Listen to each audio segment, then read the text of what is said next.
সুপ্রভাত, নমস্কার জানিয়ে আজকে আবার একটা নতুন দিন শুরু করলাম। নতুন দিনে নতুন সকালে তোমাদের সামনে আবার একটা সুন্দর নতুন ব্লগ নিয়ে চলে আসলাম। আমার ঘরে বাইরে লাইফস্টাইলে তোমাদের সবাইকে স্বাগত জানাচ্ছি। তোমরা এসো, দেখো সারাদিন আমি কি করছি। আশা করছি তোমরা নিশ্চয়ই ভীষণ ভালো আছো, আর আমিও ভীষণ ভালো আছি। আজকে হচ্ছে পয়লা বৈশাখের আগের দিন, আজকে সোমবার। এই ব্লগটা তোমরা সোমবারের ব্লগ দেখবে আর কি। সোমবারের ব্লগ তোমরা এখন পাচ্ছ আজকে বৃহস্পতিবারে, কারণ এই ভিডিওটা আমার তৈরি করাই ছিল, আমি ভয়েস দেওয়ার অভাবে ভিডিওটা তোমাদের সঙ্গে শেয়ার করতে পারিনি। তা আজকে সন্ধেবেলায় চলে এসেছে আমার রাধা মাধবের ড্রেস পরাতে, সাজ শৃঙ্গার করাতে আর কি। তা সেইটাই তোমাদের সঙ্গে আমি শেয়ার করছি। প্রথমে দেখে নাও, এটা হচ্ছে আমার মাধবের ড্রেস। এইভাবে ড্রেসটা তুলে রেখে ছবি করা হয়েছে। এগুলো বেনারসির ড্রেস তৈরি হয়েছে, যেহেতু নববর্ষে পড়বে। আর রাধারানীর ড্রেসও তো তোমাদেরকে শেয়ার করলাম, গোপালের ড্রেস। ওটা রাধারানীর ড্রেস যেটা তোমরা দেখলে। আর গোপালের ড্রেসটা শেয়ার করা হয়নি, কারণ গোপালের ড্রেসটা এখন পরাবে না, ওটা আমি পরাবো ইয়েতে,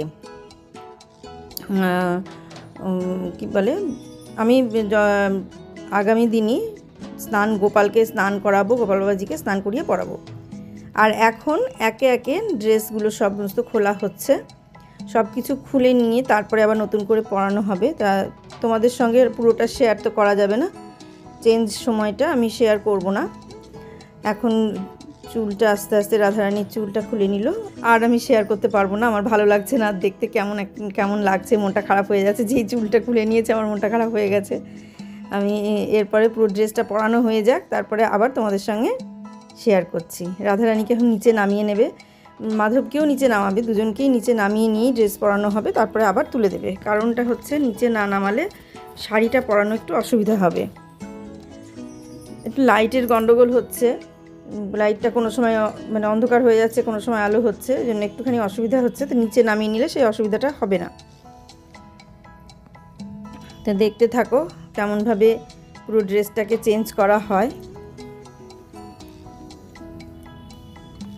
দেখো আস্তে আস্তে আস্তে আস্তে সমস্ত কিছু ড্রেস চেঞ্জ হবে, তারপর পরপর নতুন ড্রেস পরাবে। আমাকে বলছে, দিদি আপনি ড্রেস পরানোটা শিখে নেন ভালো করে। আমি শেখা আছে, মানে পারবো না এমন কথা না, কিন্তু কি বলো তো, মনে হয় পরিয়ে দিলে পরে একটু সুবিধা হয়।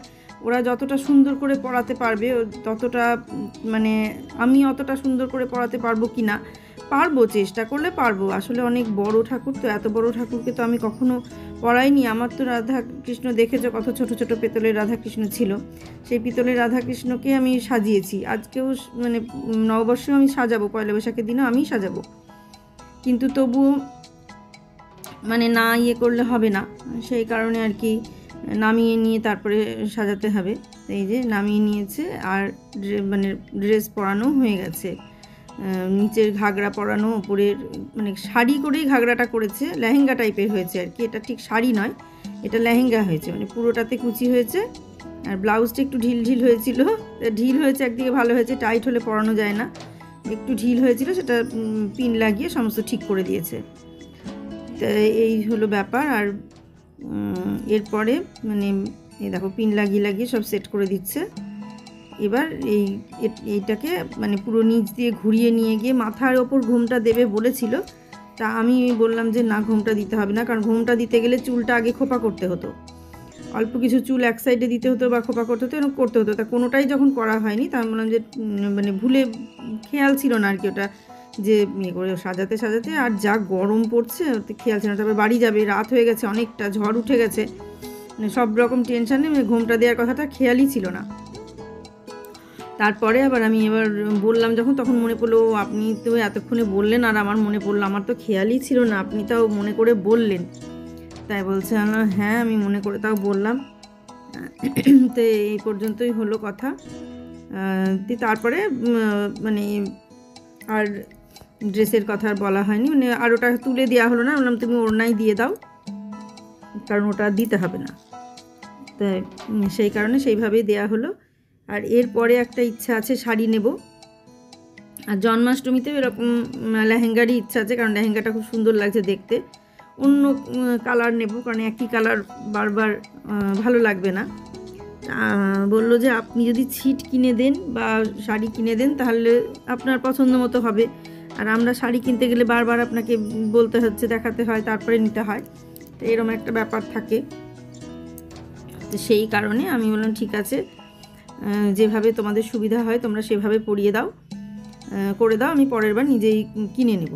তা এই মাধবের যে ধুতিটা, এই ধুতির কোচাটা এরকমভাবে ভেতর দিয়ে গিয়ে তারপরে ওপরে তুলে আটকে দিয়েছিল। তা মানে খুব এই জায়গাটা খুব পরিশ্রম হয়েছে, মানে বাঁধতেই পারছিল না। তারপরে এই করে সেফটি পিন দিয়ে এটা করানো হলো। ঠিকঠাক হয়েছে, মোটামুটি ভালোই মানে হয়েছে। তবে ধুতিটা একটু বড় হলেও ঠিকই আছে, কারণ একটু বড় হয়েছে বলে একটু ফোলা ফোলাভাবে আছে। একটু ছোট হলে টেনে দিলে না চুপসে যায়, পাটা দেখতে ভালো লাগে না। আর জন্মাষ্টমীর সময় আমি বলেছি ওই পাজামা যেটা হয় সেই পাজামা বানাবো, ওটা বানিয়ে দেবে। আর তার সঙ্গে কোমর কাচুলি তো থাকবেই, তার সঙ্গে তো পটাকা থাকবে, জামা থাকবে। আর বাগা বলছে সেটা ওর সঙ্গে ভালো লাগবে না, সেটা আবার কোমর কাচুলি না থাকলে আবার ওটা ভালো লাগবে।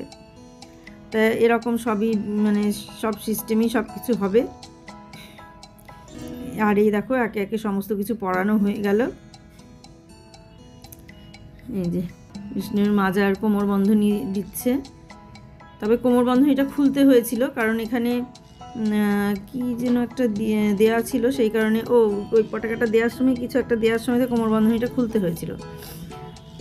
রাধারানীর কোমরবন্ধনী খুলতে হয়নি, কিন্তু মাধবের কোমরবন্ধনীটা পরে খুলতে হয়েছিল। দেখো সে যে সাজাচ্ছে আর কি সুন্দর লাগছে, একে একে একটার পর একটা জিনিস পরানো হচ্ছে আর অদ্ভুত সুন্দর লাগছে দেখতে। তাই এরপর আমি বলেছি যে এর পরের সাজানোটা আমিই সাজিয়ে নেব, জন্মাষ্টমীর আগের দিন আমি রাত্রে সাজাবো, যদি আসতে না পারে ওরা আর কি। আর যদি পারে তাহলে তো কোনো ব্যাপার নেই, করে দেবে। আর যদি আসতে না পারে তাহলে মানে আমি সাজাবো আর কি,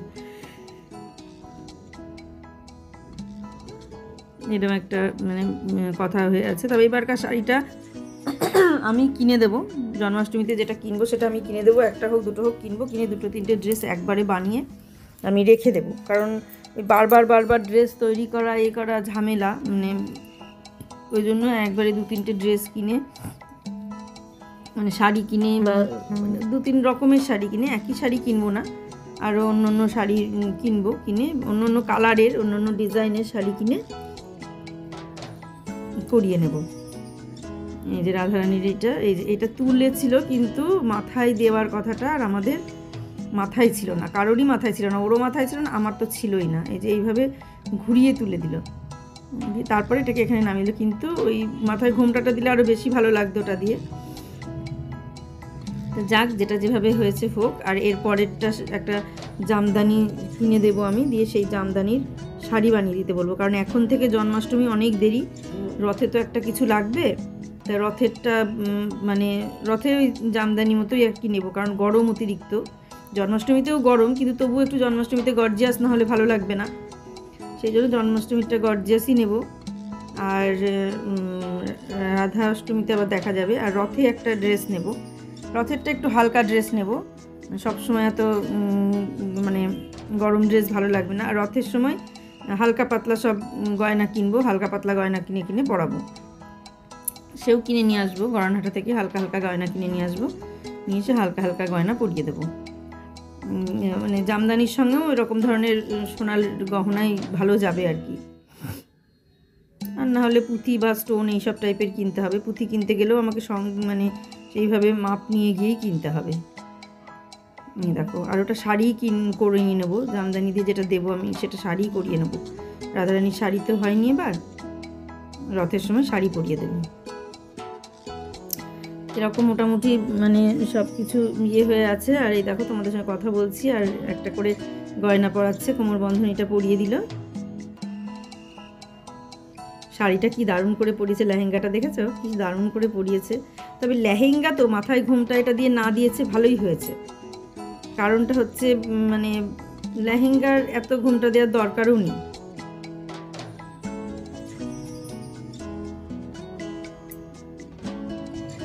এর পরেরটা আমি শাড়িই বানাবো, শাড়ির সঙ্গে ওড়না বানিয়ে দিতে বলবো। আর রাধারানীর একটা কলঙ্গি বানিয়ে দিতে বলবো।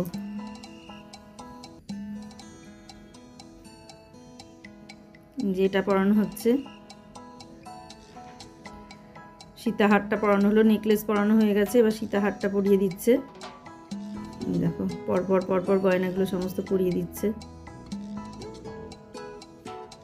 সবচেয়ে ব্যাপার ছিল একটু দেরি হয়ে গেছিলো তো, আরও তাড়াহুড়ো শুরু হয়ে গিয়েছিল। মানে ট্রেন পাবে না, অনেকটা দূর হাওড়া, এখান থেকে ট্রেনের একটা ব্যাপার থাকে তো, ওই জন্য আরও বেশি সমস্যা হচ্ছিল। দেখো দেখতে দেখতে পুরোটাই সাজানো হয়ে যাবে। তারপর তোমাদের এই সাজানো দিয়েই আজকের ব্লগটাকে শেষ করে দেবো।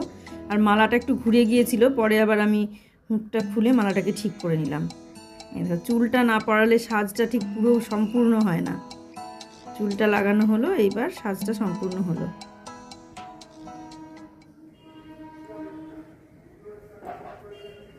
এই দেখো সবাই দেখে নাও, পয়লা বৈশাখে রাধারানীর সাজ।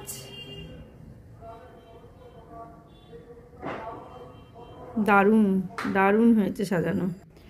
এই যে এটা হচ্ছে পয়লা বৈশাখে আমার রাধারানীর সাজ। এই দেখো ড্রেস পরিয়েছি, নতুন ড্রেস, আমি পরাইনি, ওরা এসে পরিয়ে দিয়ে গেল। এই হচ্ছে রাধারানীর ড্রেস, বেনারসি শাড়ির লেহেঙ্গা। লেহেঙ্গা কিন্তু একটু অন্য রকমের, মানে পুরোটাই কুচি ঘাগড়ার মতো করে করেছে। আর এই দেখো সাজটা পুরোটা একবার সুন্দর করে দেখো। রাধারানী আমার রাধা মাধবের সাজ দেখো, এই দেখো।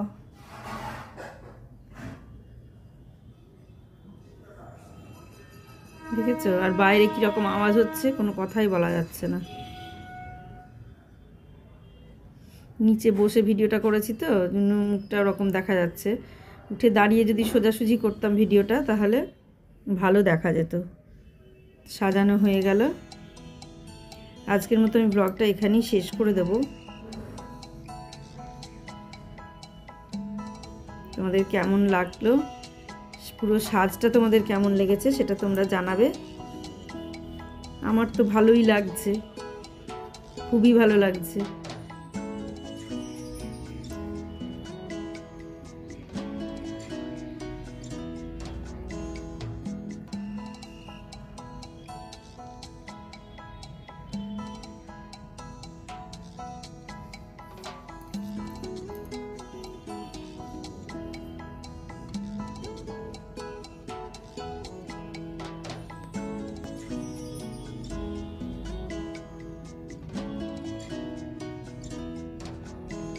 ঠোঁটটা একটু লাল রঙের লিপস্টিক লাগিয়ে দেবো, তাহলে আরো বেশি ভালো লাগবে।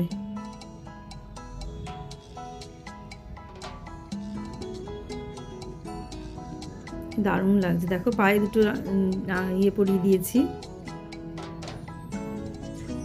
মালাটা পরে আমি ঠিক করিয়ে দিয়েছি, কারণ এই দেখো ঘুরে গেছে জায়গাটা, মুখটা লাগানোর সময় মালাটা ঘুরে গেছিল।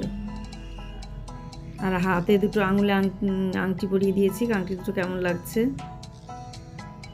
আমার রাধারানীর কপালে একটা টিকলি লাগবে।